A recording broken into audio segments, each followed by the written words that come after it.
Assalamualaikum warahmatullahi wabarakatuh. Assalamualaikum Kak. Warahmatullahi wabarakatuh. Alhamdulillah. Aku panggilnya kakak aja kali ya. Enggak apa-apa. Karena kan umurnya doang yang nambah, jiwanya masih tetap 17 tahun. Amin. Kak Tati, Kak Joko, makasih hari ini udah bisa datang buat kita ngobrol-ngobrol di Edukes nih. Alhamdulillah. Jadi kita sama-sama tahu kalau misalnya Kak Tati ini adalah Kak Tati dan Kak Joko adalah salah satu pendiri Yayasan Benih Kebajikan Nusantara. Nah, dalam mendirikan yayasan itu aku pengen tahu sih apa yang melatar belakangi kakak berdua sampai akhirnya berniat untuk mendirikan yayasan tersebut. Kira-kira apa alasannya? Pada dasarnya gini, awal berdiri yayasan ini kita awalnya tidak punya niatan untuk mendirikan lembaga. Cuma saya itu berniat ingin membantu orang, yang mana kebetulan pada waktu itu diawali dengan kejadian 98, kerusuhan 98. Oh ya, jadi yayasan ini terbentuk tahun berapa? 2010 mulai. Oh ya. Tapi kalau saya ngurus anak 2002. Oke. Menampung anak-anak karena ya kejadian kerusuhan. Oh, berarti secara pendaftaran kelembagaan itu tahun 2010. Cuma prosesnya udah dari tahun 2002. Oke. Lalu? Nah, itu saya kan menolong pada waktu ketemu dua anak nih. Dua anak korban kerusuhan yang mana orang tuanya itu hilang di kerusuhan 98 itu. Mohon maaf, Kak. Pada saat itu Kak Tati dan Kak Joko itu sudah menikah? Udah. Oh, udah. Punya anak dua. Oh, udah punya anak dua. Saya kan menikah 94. Oke. Jadi tiba-tiba anak itu datang ke rumah apa gimana? Bukan datang, saya tuh melihat ini anak ini kan anak usia sekolah. Saya kalau melihat anak usia sekolah tapi mereka tidak sekolah tuh nggak bisa saya. Ya, ada nuraninya tergerak ya. Pokoknya anak tuh harus sekolah saya. Karena saya dulu didoktrin sama orang tua saya tuh hanya dengan bekal ilmu itulah kamu akan bisa berbuat banyak. Nah itu akhirnya, dan itu sampai sekarang melekat. Saya pun anak-anak saya demikian. Ilmu harus kalian kuasai. Gitu. Karena dengan kalian punya ilmu yang luar biasa itu dunia ibaratnya akan bisa kamu genggam, gitu. Bisa kamu kendalikan. Itu yang saya lakukan sampai sekarang. Makanya kalau ada anak-anak yang usia sekolah nggak sekolah, saya nggak bisa, harus gimana caranya anak ini harus sekolah. Gitu. Nah kebetulan pada waktu itu melihat dua anak ini tidak sekolah.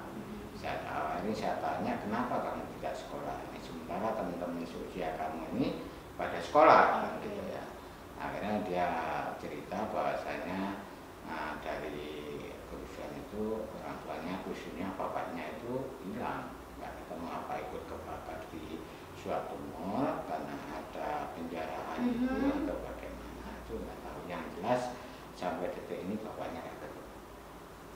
Berarti memang dari dulu tinggal di daerah Jagakarsa ya Kak? Iya. Pak akhirnya yayasannya pun juga Iya. Oh berarti memang sudah menempati di daerah itu. Oh gitu. Ya, karena kan kakak emang asli situ. Asli situ. Oh ya orang asli situ. Kakak asli situ. Pak Joko ini kan saya tuh ya ibaratnya tuh perantau dari Malang saya. Alhamdulillah Tuhan mempertemukan. Amin. cocok nih. Oke, pada saat mendirikan yayasan ini berarti aku tadi mau nanya Kak, gimana respon suami pada saat kakak kan sebagai ibu, otomatis ketika menampung beberapa anak, mengasuh lah ya, bukan menampung, mengasuh anak yang lain, aku tadi mau tanya nih gimana respon suaminya. Ternyata kan memang tidak terkendala, justru dibukakan pintu selebar-lebarnya gitu kan. Nah, kira-kira sebagai ibu Kak dalam menyeimbangkan rasa kasih sayangnya itu kakak gimana sebagai seorang ibu? Karena kan jumlah anak asuhnya berapa Kak? Sekarang 40. Wah. Anak sendiri. Apalagi 4. Ya, iya. Yang mau datang nih. Iya. Jadi 44. Iya. Anak sendiri 4, anak sendiri saya 4. Kemudian ada yang udah keluar juga anak saya yang udah menikah gitu kan. Ya naluri aja sih ya gitu. Kalau kakak sih kalau mau menyikapi sikap seperti itu gitu. Ini apa harus dibedakan antara anak kandung, anak angkat, anak asuh dan sebagainya ya. Kita naluri aja yang berjalan gitu. Kita ikuti naluri yang mana ya udah itu. Dan alhamdulillah selama ini enggak ada masalah. Yang jelas kita itu berperan merasakan ya. Iya. Semua itu karena rasa. Yaitu kita dalam merawat anak-anak ini. Saya bukan seolah merawat anak tadi, tidak saya Seperti merawat anak sendiri ya. Nah, saya tuh merasakan sama istri itu kita hidup dalam keluarga besar. Itu aja, tidak merasakan oh ini bukan anak saya, ini anak asuh saya, enggak. Saya memperlakukan mereka itu sama aja dengan anak saya. Bahkan untuk dalam mendidik mereka, saya lebih kadang-kadang terlalu keras sama anak saya dibanding pada anak asuh. Tuh yang kita karena anak asuh itu takut kita. Takut, misalnya kita melakukan kekerasan atau ngajarinnya keras, takut kita. Apalagi ini ntar ada yang ngawasin ini nggak berani kita. Iya. Kita sangat-sangat sama anak-anak. Sangat-sangat mengayomi ya. Bahkan anak-anak itu ya kayak kita pun kan memanggilnya sama dengan anak saya, mama, papa. Nah, oke. Nggak ada yang memanggil yang lain semua. Maka orang kalau ke tempat kami tuh melihat, oh ini Yang anak Pak Joko di mana? Iya, sampai sekarang aku juga masih bingung. Anak Pak Joko yang asli mana gitu. Yang KW mana? Semua bersikap seperti itu. Saya sendiri sama mereka ya demikian tuannya. Bahkan itu kalau anak-anak asuh itu sakit gitu, panas, saya yang ngasih obat yang mereka. Saya kasih obat, saya suapin obat, Ya benar, karena kan aku udah kena Kak Tati bertahun-tahun, kan sampai sekarang aku juga masih nggak tahu yang mana anak kandung. Iya, yang mana yang anak kandungnya. Iya. Oke, dalam mendirikan yayasan ini berarti kan dari tahun 2002 itu sampai ke tahun 2010 itu kan 8 tahun, waktu yang cukup lama juga ya Kak ya. Apa aja sih hambatannya dalam mendirikan yayasan, dan lebih kepada ini sih yang aku pengen tanyain. Apakah ada kriteria dalam mengasuh anak yang baru mau datang ke yayasan itu? Apakah memang ada kriterianya sendiri atau memang siapa saja yang boleh masuk? Kita itu tidak punya standar atau kriteria. Pokoknya orang yang datang ke tempat kami berarti orang itu minta tolong, dan saya wajib menolongnya. Saya tidak bisa menolak. Bahkan kami sendiri pernah dikirimin orang anak-anaknya. Anak asuh itu yang kena cerebral palsy, yang nggak bisa apa-apa, yang kondisinya cuma gini aja, Kaku badan kaku semuanya. Dan itu pun saya rawat ya sampai 10 bulan di tempat kami. Mereka dia nggak bertahan karena kena ini diare. Karena diare aja, karena saya tinggal, saya takziah, dia dalam kondisi diare. Kan nggak saya bawa, dia ada di rumah, dan kakaknya itu nggak bisa ngurusin, yang saya untuk nunggu ini nggak bisa ngurusin. Pas saya pulang dia udah dalam kondisi udah biru, akhirnya saya bawa ke rumah sakit. Kemarin bisa ya bertahan. nggak ada, bertahan cuma semalam aja di rumah sakit, akhirnya meninggal di sana. Ya itu bahkan itu saya sangat sayang sama dia, karena maunya gendong aja gitu. Dan apa ya, anak itu memang waktu itu kondisinya sangat memprihatinkan. Itu udah tinggal tulang sama kulit aja pas datang ke tempat kita. Sayangnya anak itu kalau kita asuhin dari mulut itu keluar dari hidung sama kuping. Misalnya kita kasih minum dari mulut ini, keluar dari hidung, keluar dari kuping untuk susu itu. Itu selain itu berarti kakak juga menampung anak-anak yang berkebutuhan khusus juga ya? Apa aja kok saya dikirimin yang gimana aja, insya Allah selama Tergantung datangnya. Kami tidak akan membeda-bedakan, tetap kami urus bagaimanapun itu karena ini saya adalah berarti Allah telah mengirim adalah kewajiban saya. Amanah ya Pak ya? Amanah untuk yang saya. Itu yang tadi Kak, hambatannya dalam proses waktu 8 tahun itu terhitung berapa dari tahun 2010 itu sebelum menjadi kelembagaan yayasan yang secara resmi gitu kan, itu udah ada berapa anak asuh? 15. Oh 15, berarti memang sudah lumayan banyak juga ya. Karena 2 anak inilah yang membawa Rezeki-rezeki lainnya datang. Saya hanya 2 anak inilah, dari 2 anak ini berkembang terus ini. Ya apa dia cerita sama orang bahasanya Pak Joko itu mau menerima anak yang atau mau nampung gitu atau gimana ya, itu yang jelas habis 2 anak datang terus gitu ya. Ya udah kita terima aja, walaupun pada waktu itu posisi saya itu kan saya sebagai driver.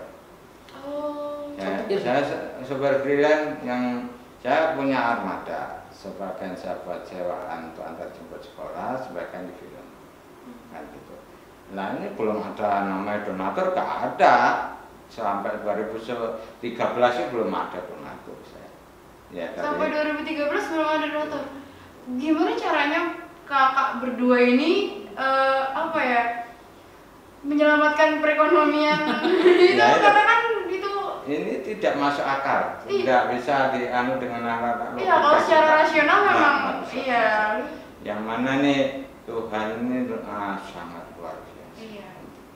Ya saya pada waktu itu kalau misalnya nih mau kehabisan beras gitu, saya cuma bilang sama Tuhan, ya Allah, ini beras saya udah mau habis, ini tinggal 2 hari aja nih untuk masak. Ya itu nggak tahu rezeki ada aja rezeki itu, entah mau beda apa sewaan yang luar biasa itu, yang jelas ini entah apa dapat kontrak dari BLM ada aja itu. Jadi Tuhan ngasih jalan itu macam-macam caranya, dan itu saya syukurin, saya nikmatin. Ya alhamdulillah sampai sekarang pun saya juga tidak apa ya, karena terbiasa nggak ada donatur, walaupun sekarang ini donatur luar biasa karena kita di media itu kan ya, keluar dari media 2013 14 ya. 14. Masuk di media Kick Andy ya? Kick Andy itu hitam putih ya, 2014 itulah saya baru dapat donatur, karena baru dikenal orang bahwasanya seorang Joko seorang driver mendirikan panti menampung anak-anak itu. Nah itu baru saya diringankan sama Allah untuk ngurusin anak-anak. Mungkin dianggap aneh kali, karena dianggapnya mungkin siapa sih seorang sopir gitu ya, siapa gitu seorang sopir sampai bisa mendirikan sebuah panti asuhan. Karena kan itu memang butuh kelapangan dada yang sangat luas gitu kan. Kayak kita ada ini modalnya hanya yaitu pasrah dan ikhlas. Yang jelas ini yang saya rasakan ya, rasanya kita hidup ini ternyata saya dikasih Allah sekarang rezeki luar biasa, saya nikmatin ya nikmatin, tapi ternyata nggak bisa saya milikin, ternyata ujung-ujungnya begitu, seolah kan iya ya, ntar saya mati juga nggak saya tahu. Ternyata kita tuh sama Allah cuma suruh meminit harta Allah. Itu yang saya temukan jawabannya. Hanya meminit harta Allah, kamu kemanakan kok ini hartaku ini, kamu apakan? Itu aja. Sehingga saya sekarang mengeluarkan untuk rezeki yang dikasih luar biasa ini, ya saya kembalikan lagi. Itu. Nah, karena kayak sekarang ini dasarnya rezeki yang diberikan Allah sama kami ya. Kalau untuk anak-anak cukup, karena lebih bahkan. Oleh karena itu sekarang saya juga janda lansia. Oh gitu Pak. Janda lansia saya salurkan ke janda lansia apa yang diberikan Allah sama saya. Itu 200 janda lansia itu tiap bulan saya santunin. Alhamdulillah. Kalau bukan rezeki dari Allah dari mana? Iya. Kalau dari saya sendiri nggak mungkin. Nah ini kalau nggak saya salurkan, ini mubazir, beras ini pasti akan kebutuhan nggak bisa dimakan. Oleh karena itu saya sama istri ambil ijazah udah kasih ke janda lansia atau orang-orang yang tidak mampu di sekitar kita, daftar, minta data ke RT dah. Jadi saya 200 janda lansia tidak blok. Hari ini saya sampai 200 tidak, saya bagi hari ini 50, besok RT sana 50, lusa RT sana 50 itu. Karena keterbatasan tempat. Keterbatasan tempat itu yang saya lakukan seperti itu. berapa sampai umur berapa Kak? Saya mengasuh anak-anak ini Apa yang masih dari bayi mereka? Ada yang dari kandungan. Ibunya masih hamil udah saya rawat. Hamil 7 bulan ini udah saya rawat sampai lahir, dan kebetulan lahirnya sesar. Ya saya urusin semua. Gitu. Ya luar biasa untuk ngurusin yang ini, karena untuk biaya sesar kan luar biasa. Iya betul. Terus ada yang umur 1 hari saya suruh ngambil, ya saya ngambil. Ya pokoknya orang yang jelas ada orang minta bantuan saya. Saya tidak menunggu, oh ini dilihat klasifikasinya, ini benar orang enggak saya. Orang yang saya minta tolong, saya pasti saya tolong. Saya umpama orang yang minta tolong pada dasarnya mampu, tapi minta tolong sama saya, ya tetap saya tolong. Nah sementara kalau orang itu niatnya itu ya urusan dia sama Allah, saya pasrahkan gitu aja. Iya betul. Yang jelas niatan saya menolong aja tugas. Itu yang saya lakukan sampai detik ini. Luar biasa ya Pak ya. Berarti dihitung-hitung yayasannya sudah 10 tahun berkembang ya? Ya, kalau dari awalnya udah 18 tahun. Iya. Tapi kita hitung dari lembaga resmi pemerintah, karena kita semuanya kita payungi ya. Payung hukum itu perlu. Iya, wajib banget, karena kita merawat anak-anak takutnya niat baik kita disalahgunakan orang. Kita niat menolong, kemudian nanti ada yang nuduh inilah eksploitasi anak atau apa gitu. Jadi segala perizinan kita udah lengkapi komplit sampai ada Kumham ada. Alhamdulillah. Ya itu awalnya kita akan nggak tahu proses untuk perizinan, karena kita dari aparat itu yang membantu kita dari kelurahan, kecamatan membantu kita itu ya membantu. Dikelilingi oleh orang-orang baik juga ya. Betul. Kalau niatnya baik ya. Wow, aku tuh terharu banget sih tadi karena kan nggak nyangka, karena memang dalam mendirikan yayasan, mengasuh anak pun butuh kelapangan dada yang sangat luas gitu kan. Apalagi Kak Tati sebagai ibu dan Kakak sebagai ayah, bagaimana cara menyeimbangkan dari anak kandung ke anak asuh, tapi ternyata memang tidak ada diferensiasi. Itu keren. Nah, gini Kak, selama pandemi ini gimana keadaan yayasan? Apakah memang ada sedikit yang berubah gitu kan? Karena kan memang jangankan jangankan yayasan, perekonomian yang memang perusahaan besar aja terganggu gitu kan, apalagi yayasan gitu. Gimana Kak? Ya di sini Tuhan Maha tahu urusan kita. Yang jelas memang dampaknya kita rasakan signifikan sekali ya. Sangat. Karena apa? Dari puasa itu kan kita udah kena pandeminya ya. Kita biasanya puasa itu anak-anak itu udah buka bersama di mana-mana, diundang kemana-mana, ada yang datang ke kita dari mana-mana. Tapi di tahun ini itu tidak ada sama sekali, satu pun tidak ada. Dan tidak ada orang yang datang ke tempat kami selama pandemi. Ada beberapa. Ya. Mas Darto itu. Mas Darto ini ya ada orang-orang yang berani, yang istiqomah, yang ada beberapa lah ya, tapi tidak seperti yang tahun-tahun yang lalu. Tetap aja pakai protokol. Itu pun pakai protokol kesehatan, datang blok, habis itu pulang. Nggak pakai acara-acara kayak kemarin-kemarin. Acara misalnya cerita ini nggak ada. Pakai blok, Pak saya datang nih minta kanan ini, udah langsung pulang. Ya. Karena takut. Sementara di tempat kami kan anak-anak ya kita anukan bebas-bebas saja, nggak pakai cuma kita yakin dengan air wudhu itulah yang membuat kita itu terjaga semua.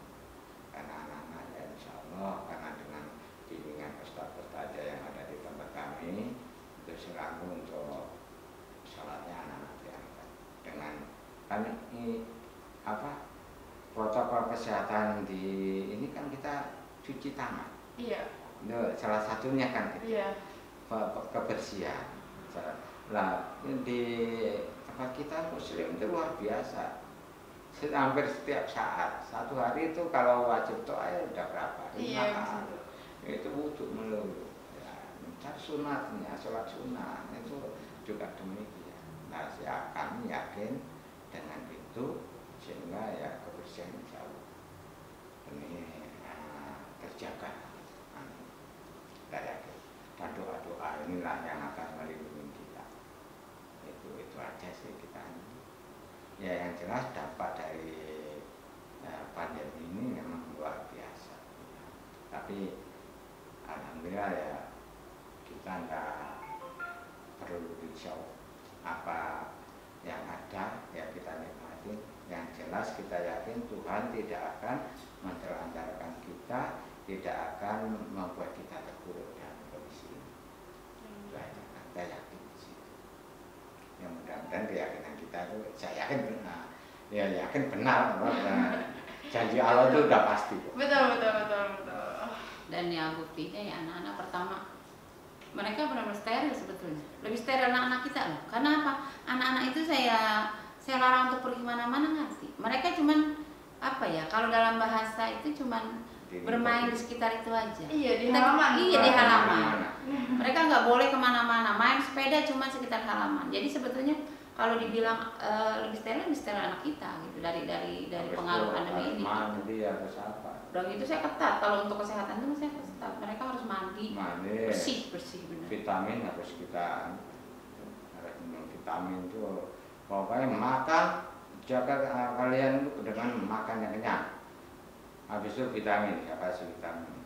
Udah. Ada yang panas segera minum obat. Itu aja saya. Pokoknya mantul di situ.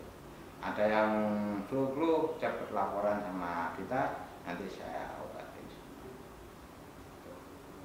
Sehingga yang mudah-mudahan terjaga semua. Amin. Proses pembelajaran pada saat pandemi juga gimana Kak? Ya, kalau proses pembelajaran malah kita lebih karena kebetulan ada pembimbing yang itu kan ya, karena anak kita kan banyak. Yang kecil itu dari sekian banyak itu hampir 75% yang kecil. Yang SD ke bawah. Remaja itu. Kalau SMP mereka udah punya alat HP sendiri untuk berhubungan sama sekolahnya sendiri. Nah kalau untuk yang SD ini kan harus dipandu semuanya, apalagi kan mereka pakai link Zoom atau apa gitu ya, classroom itu gitu mereka butuh gitu. Itu dibimbing oleh kita pembimbingnya ada sekitar 5 orang ya, ada 5 orang yang membimbing mereka sekolah setiap hari. Tapi walaupun sekolah di rumah ya mereka harus seragam tetap. Cuma ya memang kendalanya di situ bahwa kita masih kurang alat komunikasi ya HP itu ya. Jadi walaupun HP-nya jelek-jelek harus pakai aja, yang penting bagaimana lancar mereka sekolah daring ini PJJ ini ya gitu biar supaya nggak terhambat lah. Ya alhamdulillah sampai saat ini masih lancar. Ada 5 pembimbing yang membantu saya untuk mengarahkan mereka. Karena kan kalau misalnya itu HP cuman diletakkan di meja, kemudian mereka pada berebut gitu loh. Jadi HP-nya itu dipegang oleh pembimbing masing-masing. Kita berapa orang pembimbing diarahkan gitu. Kalau kagak bisa yang berebut main HP tuh. Tahu sendiri anak-anak kayak begitu kan. Ibarat saya bilang tadi, ibarat kita melihara ayam. Di sini dijaga, sini nyeplos. Sini dijaga, sini nyeplos. Anak-anak begitu. Jadi ya memang perlu kesabaran. Kalau aku boleh tanya, kan bangunannya itu kan besar dan tinggi juga ya Kak ya. Itu dibangun tahun berapa tuh Kak? 2010. 2010 itu udah dibangun? Mulai. Dan itu saya pembangun itu ibaratnya yaitu kembali dengan kemurahan Allah. Berarti tadinya sebelum ada bangunan itu semua anak-anak tinggal di rumah Kakak? Dikontrakin. Saya kontrak. Ya tadinya di rumah. Kan tadi kita ada di atas ya. Nah di kampung atas. Akhirnya kita karena punya lahan di situ. Di atasnya udah nggak nampung. Karena rumah kita kecil, untuk nampung anak-anak itu udah. Saya kalau pulang malam melihat mereka tidur di depan TV, di ruangan keluarga gitu ya itu pada kelihatan nih ada arah yang gimana ya, plus ke kita tuh timbul suatu rasa kasihan yang sangat luar biasa. Ya Allah, saya itu nabung mereka kan untuk meningkatkan kesejahteraan. Tapi kondisi kok seperti ini. Saya bukan nambah sejahtera, nambah menderita mereka. Akhirnya di situ tumbuh suatu semangat, saya ingin membangunkan yang layak untuk mereka. Ya akhirnya saya bangun dengan kondisi saya tidak punya uang. Ya kebetulan pada waktu itu saya ngobrol-ngobrol aja sama material mana yang bisa bantu saya kan gitu kan ya. Janton. Kebetulan di situ ada namanya Pak Janton, materialnya gede di tempat kita di. Tapi itu sebelumnya tanahnya memang sudah Tanah kita. Tanah juga nyicil. Nyicil saya. Nah, kan ada Jakarta itu tanah tanah nyicil. bibi kita ya, tanah bibi kita, bibi itu pengen berangkat haji. Cuma dia bilang, kalau ini saya mau berangkat haji nggak punya ongkos untuk haji, ini saya bayarkan UNH dulu. Udah bayarin UNH-nya. Nah, karena udah serahkan sama kita, gitu kan ya. Ya, itu sisanya nyicil saya. Itu aja, alhamdulillah tuh. Ya, 105 meter. 105 meter ya dengan cara nyicil alhamdulillah Jakarta ya. Nah, terus udah saya bangunkan nih dengan cara saya nggak punya uang tapi bisa bangun selesai karena material Pak Haji Anton ini saya ngambil material aja tanpa ada uangnya. Ini aja sampai 3 tahun ya baru masuk. Nah, alhamdulillah itu ya. Udah selesai itu bangunan ini. Tadinya saya itu nampung hanya anak perempuan aja awalnya. Nah terus bangunan selesai, anak-anak udah enak, ini udah aman lah saya udah saya bikin kan 2 lantai kan, anak-anak di atas saya di bawah gitu kan. Udah tenang saya. Nggak tahu nggak ada yang datang laki-laki minta ngikut kita. Ya datang rombongan 5 orang. Nah akhirnya kita bingung lagi di sini. Ya disitulah akhirnya ya udah deh ikut saya. Tapi bangunan belum ada, ruangan belum ada, saya kontrakin untuk dia. Satu rumah. Di depan satu rumah. Sambil saya nyari rezeki untuk bangunkan lagi. Bangun rumah yang depan tuh. Nah, itu cicilan baru selesai. Cicilan. Datang lagi itu. Akhirnya saya, waduh ini gimana? Akhirnya saya sekalian pengen niatan bangun, ya hubungin aja Anton lagi, saya kira bangun rumah yang dulu tempat nampung pertama itu saya pasarkan tuh. Akhirnya ya alhamdulillah Tuhan ngasih jalan, rumah itu laku. Rumah itu laku saya bangunkan depannya itu, yang kan ada itu bangunan depannya kolam, yang 2 lantai itu. Ya itu saya bangun itu untuk nampung anak laki. Perempuan yang sini, laki yang situ, gitu. Muter-muter aja kita. Ya alhamdulillah bangun yang kedua aja dari hasil penjualan itu lancar. Penjualan rumah ya. Kita selesai kita. Selesai saya rasa udah tenang aja. Tapi pas anak-anak laki udah saya bangunkan di situ, nambah lagi anak laki. Udah berat lagi. Itu semuanya modal nekat semua ya? Iya. Akhirnya ini nggak nabung lagi nih. Nggak nabung lagi, waduh ini. Satu sisi saya khawatir anak perempuan udah gede-gede, ya anak lakinya yang ikut ini juga udah gede, berarti tugas saya sama ibu ini luar biasa. Ntar mama ini istri saya ngawasin sampai jam 12 malam. Ntar jam 12 malam sampai pagi saya. Jadi tidur kita iya, kayak security aja kita. Kasih sifat. Nggak security yang nggak terbentuk dalam suatu perusahaan. Itu yang saya lakukan sama istri kedua, gantian untuk menjaga ini karena amanah ini jangan sampai berkotori. Kita alhamdulillah itu ya akhirnya ada selesai ini ya udah. Kok kita merasa berat ya gini ya. Kalau gini terus hidup kita nggak normal kita ini. Akhirnya kita punya niatan udah. Nanti kita bangunkan khusus asrama laki, kita pisahin antara laki dan perempuan. Bisa rumah.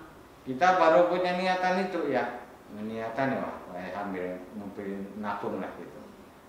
Karena udah ada, cuma untuk bangunnya belum punya modal. Ya Tuhan memang luar biasa, jadi Tuhan itu luar biasa pasti. Kita baru punya niatan, ujuk-ujuk datang, orang datang, utusan pengusaha. utusan pengusaha datang. Hanya dia mendengar bahwa saya pengen bangun asrama putra. Yang informasikan siapa saya juga nggak tahu. Nah itu ujuk-ujuk datang tuh orang bawa sekalian insinyurnya untuk gambar, ngukur sekalian gambar. Nah saya ditanya, Pak Joko katanya mau bikin asrama di ya Pak, yang mana? Nah itu Pak, karena kami ada di situ. Saya bilang gitu. Kapan dimulai? Kok kapan dimulai? Saya modal belum punya nih Pak, saya bilang gitu. Nah, ya udah segera mulai, begitu aja. Saya ngotot belum punya modal saya. Udah gini aja, siapin tukang, cari tukang aja, gitu saya. Nah ini modal belum punya Pak, saya masih ngotot ya, saya belum punya modal Pak. Udah cari tukang aja. Terus dia ngomong lagi, segera cari tukang sampai 3 kali. Ini maksud Bapak apa? Udah ini mana tanah yang mau digarap mana? Coba, udah langsung diukur. Ini mau bikin rencana, ini hanya gimana? Ya kalau punya modal coba saya mau bikin 2 lantai, saya bilang, ya udah.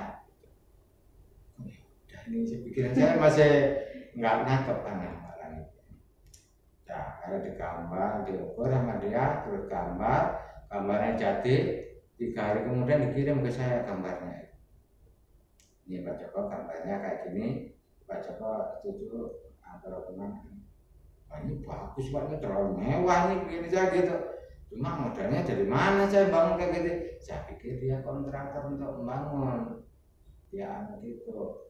Saya bayar dia berapa duit kan gitu. Nggak tahunya ada Pak Joko, kapan dimulai, tukang udah dapat belum? Kalau masalah tukang gampang Pak, tukang saya kontak yang bangun ini udah langsung bisa, udah panggil. Saya tanya lagi, Pak ini maksudnya gimana? Udah Pak Joko tenang, panggil aja itu tukang, datang kemari, nih ada modal untuk ini material, saya modal yang dulu nih, pegang, subhanallah di situ saya, oh ini maksudnya, udah sisirain duit sampai 130 juta saya. Udah saya taruhlah dia nih, Cik, ini ada rezeki ini, saya mau bangun asrama lagi, hebat banget dengan saya, baru selesai bangun udah bangun lagi gitu. Ya Allah Cik, ini bukan karena saya yang anu Cik, ini ada orang yang anu Cik, kasih amanah sama saya. Udah saya taruh sama dia, saya dengan ngambilin barang aja, ya sampai selesai bangunan, ya alhamdulillah. Ya dibantu juga sama Jantung juga, ya karena 2 lantai atau 30 juta nggak cukup kan. Nah, saya bilang sama dia Pak, ini kalau kurang-kurang suruh ngabarin ya saya kabarin aja. Ya lumayan habisnya banyak.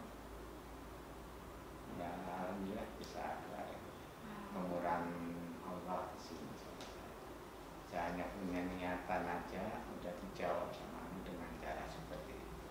Saya bersyukur betul.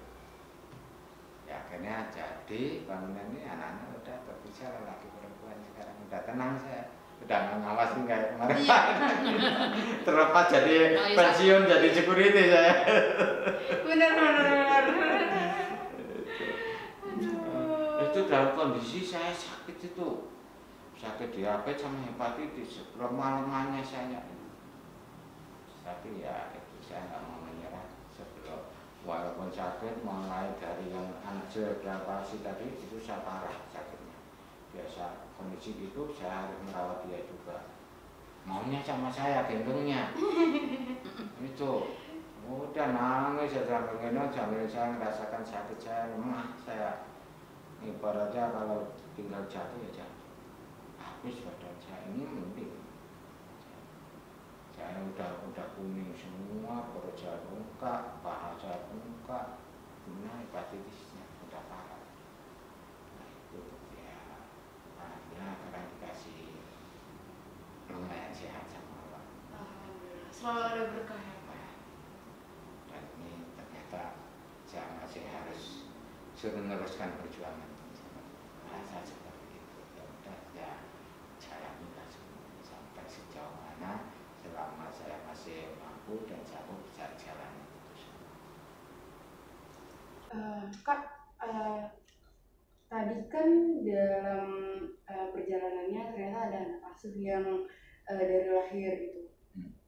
Itu saat dia lepas dari orang tuanya, eh, dari susunya, pakaiannya, semuanya itu ditanggung oleh kakak. Semua. Saya selama ngasuh anak-anak itu tidak pernah minta uang seperak pun dari mereka. Bahkan kalau bisa saya ngasih sama mereka. Mau itu anak yang baru lahir, mau nggak ada. Mereka saya sendiri akan, berikan susunya, nggak ada. Ya alhamdulillah kita susunya, saya tinggal ngomong aja sama donatur kita. Kami sedang membutuhkan susu dan yang didapatkan ada. Jadi udah dikirim. Umur berapa yang paling kecil kalau sekarang saat ini? 3 tahun. 3 tahun. Oh, 3 tahun. Itu yang sesar itu. Oh, Sesar. udah Udah 3 tahun. Udah 3 tahun kan. Yang paling besar berapa, Kak? 16. 16 tahun. Oh, gitu. Berarti usia-usia produktif Ya, semuanya ya. sudah Kan lulus. lulus SMA saya kembalikan ke keluarga. Oh, gitu. Wah, lulus saya ngurus mereka sampai SMK.